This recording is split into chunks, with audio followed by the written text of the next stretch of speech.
Hey everybody, so I've heard about this story. Wow, this really did it for me. I cannot wrap my head around it. The kind of story that'll keep you up at night. I just feel for the children. It's too much. Anyway, let's look at part A of the video in case you haven't seen it. I've heard about it. And then I'll do part B, which will be a separate video where we'll go ahead and have the commentary. Check this out.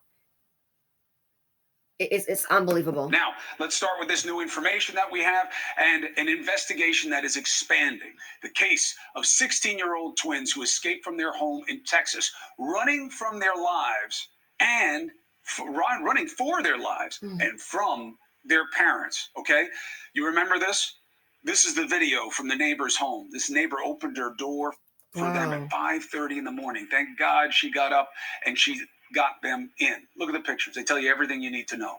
The wounds, the scars, the handcuffs that grinded into their wrists. These kids look like they're 11 or 12. They're 16. So much smaller than they should be. Evidence of the abuse. Two cops spent hours with them at the hospital. Colonel Courtney Reyes and Deputy Ann Cornecia Tyler. They're from the Harris County Sheriff's Office, and they join us now. Both of you, thank you so much for doing the job and for helping us understand the depth of this situation. Thank you. Thank you. So, Colonel, what did you learn in terms of the kind of the level of what these kids had to suffer at the hand of their parents, specifically their mom? So when the call came in,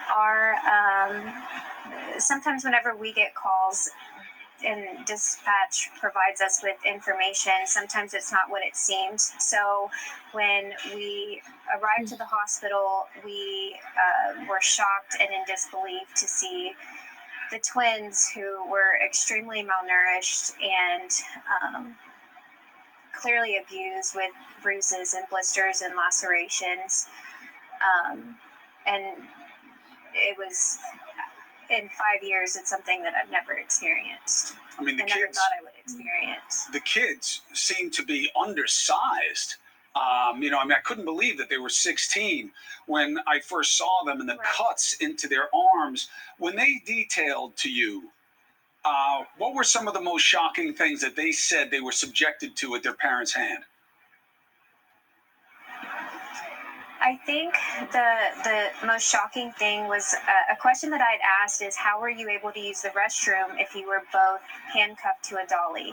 And they said that they would either have to use the restroom on themselves or a sibling would help them. And information that the sister had said was that the mom had to or would make her and her brother eat their own feces and drink their own urine. They were only fed 1 to 3 times a week, mustard sandwiches, like condiment sandwiches. This is a picture of the mom I'm putting up on the screen right now. One of the scariest things here is, of course, she looks totally normal. It's one of the most frightening aspects of when we learn details that make somebody a monster, but they look like they could be any of us. That level of malnutrition, have you ever heard of anything like that? Feeding a child just 1 to 3 times a week? I've never heard of anything like that. And as we are both mothers to 6 and 7-year-olds, and as a mom, it's still something that I can't comprehend. As mothers, we're the ones that open our arms for whether it's good or bad. Our kids run to us, and in this case, these kids were running away from their mother. And is it also true that the girl, there was obviously twins, brother and sister, that the girl was wearing a Walmart bag as a shirt? Is that right? Yes. Yes. Oh. And Deputy Reyes, is it true that thank you for joining us, is it true that the brother had smuggled out a key or something and they had kind of, prepared to make an escape? So, from what he told us, was that he found a key, and at some point, he hid it inside of his mouth until he felt that it was safe enough, or when his mother and her boyfriend went to sleep, so that he could unlock the handcuffs for him and his sister. And one of the things that I told him was that I was so proud of him for being so brave and so courageous, for having this will to survive and making sure that he didn't leave his sister behind. Wow. Now, let's start with this new information that we have.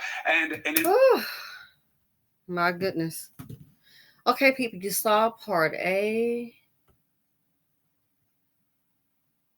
My heart goes out to those kids.